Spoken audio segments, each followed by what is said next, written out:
Hi. This video is a bit different from the others. As you can tell, another interest of mine is...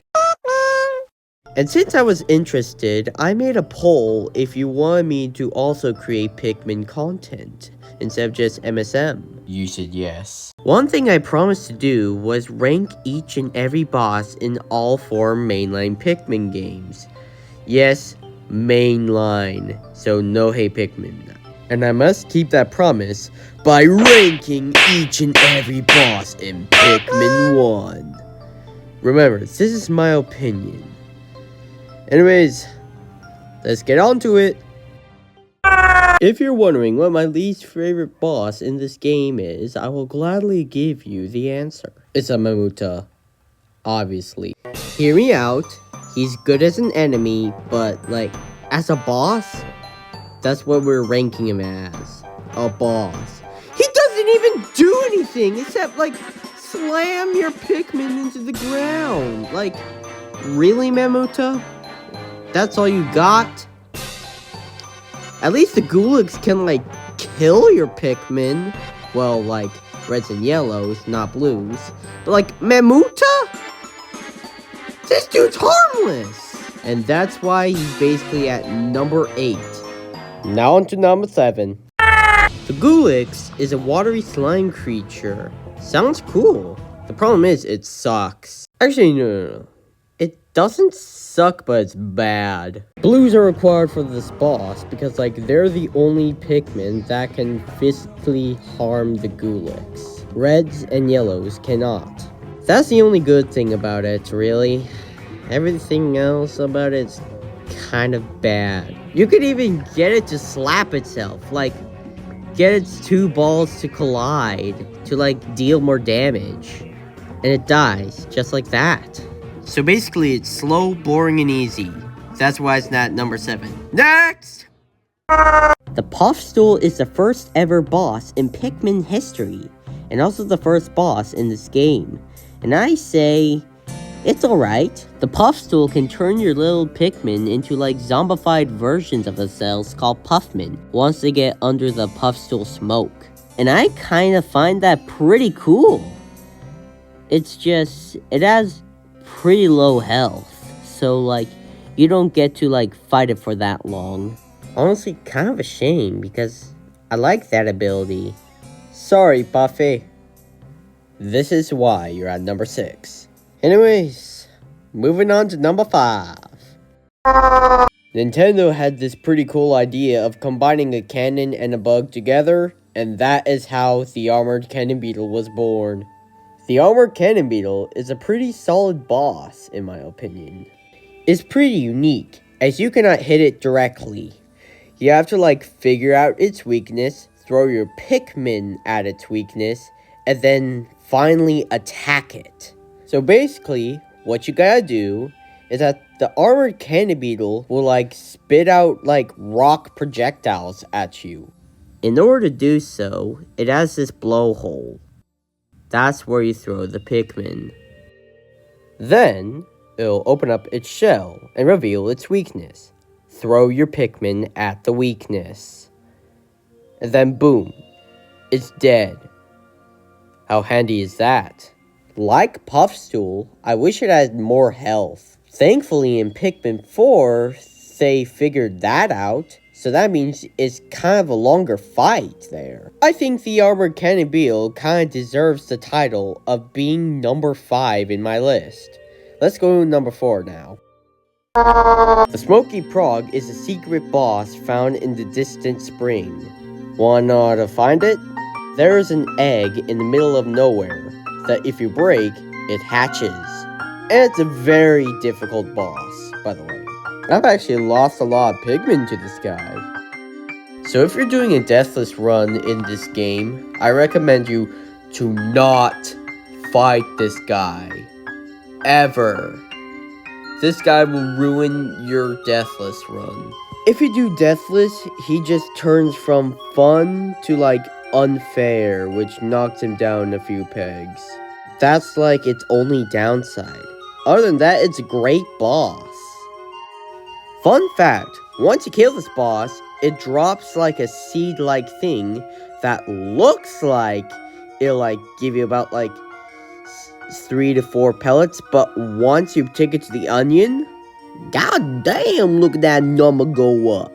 Like seriously, it gives you 100 Pikmin. How crazy is that? All the reasons I just said are why the Smoky Prog, the mysterious monster, is at number 4 in my ranking. Let's head on to number 3 now. It says that there will be a ship part. Boom! Giant spider ready to kill you. The beady longlegs is awesome. How could you not love this guy? It has its own theme. It's unique, as it's the only spider-like enemy in this game.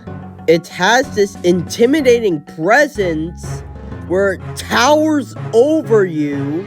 And it's a pretty fun boss to fight overall. It's got only 2 downsides. The first downside is its design. This thing looks like it drowned in honey, wax, ketchup, and mustard all at the same time. But that's not a major problem. The only real flaw is it's bouncy.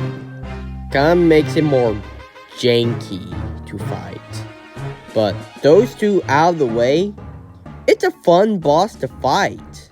Each time I play this game, and I come across this guy, I always have a good experience. Sure, I may lose some Pikmin, but that's kind of a good thing. It's challenging, which I like. Anyways, moving on to number 2.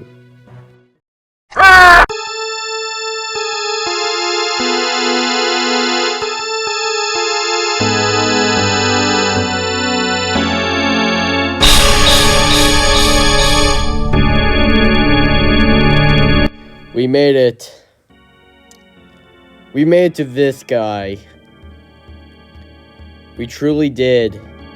The one, the only, the Emperor Bulblax. We've made it to the big show. We made it to the king of all Bulborbs, the top grub dog, the master of disaster.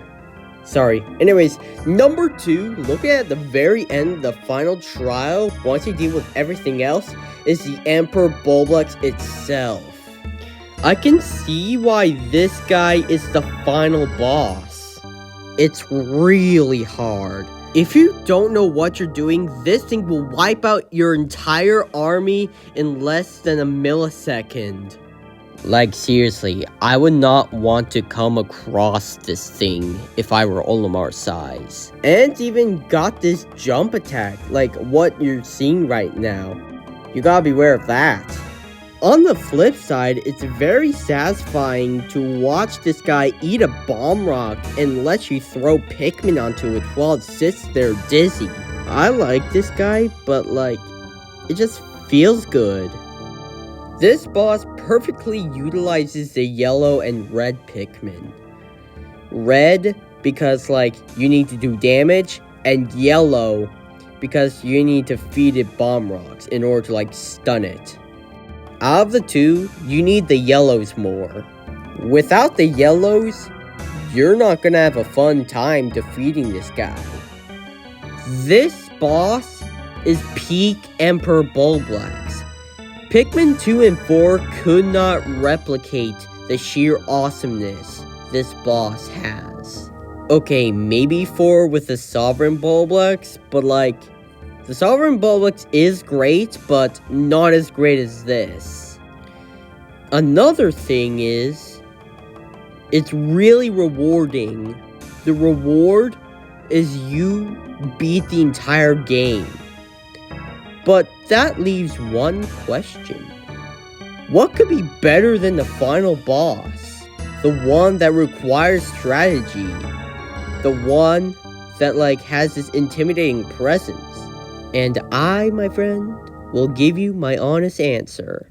The Burrowing Snagret.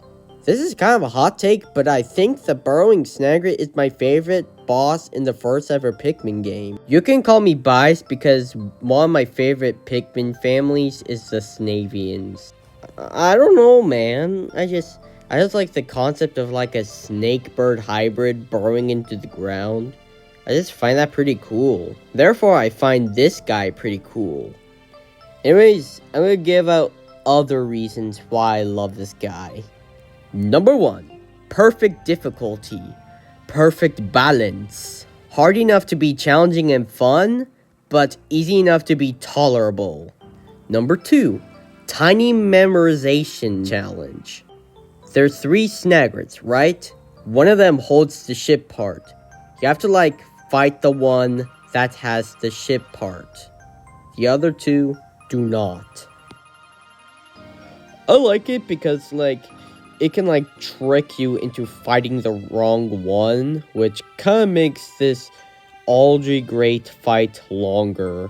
And finally, number 3. That sounds just so ridiculous. I love it. Anyways, despite the Snagret not being my favorite boss in the entire Pikmin series, it's my favorite boss in the first game. Pretty underrated. And that, my friends, was my ranking of each and every boss in Pikmin 1. And due to your demands, I may make more of these. That is, if I'm in the mood. Anyways, see you later, and remember. Okay, there isn't really anything to remember, but see ya.